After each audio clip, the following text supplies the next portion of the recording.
Let me walk you through the steps that you have to take for you to sign up for Napsa. Number one, open a browser and punch in www.napsa.co.zm. From here, a window will pop up, and make sure you trace online services and click on that button.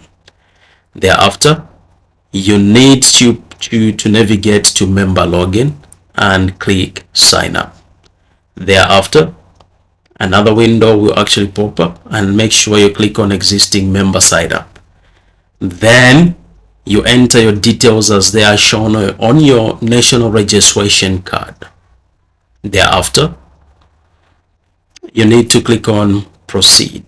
From here, you need to provide your contact information, that is your email address as well as your phone number, the ones that you had provided when you were registering with Napsa.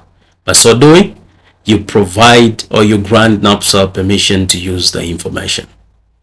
Then you click on proceed. The one-time PIN will be sent to your phone or your email inbox.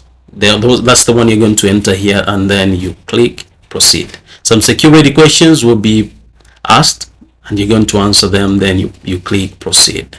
Then you attach your documents, your NRC as well as your passport sized photo. Then you will begin to wait for approval, and then you receive the login credentials, and you're good to go.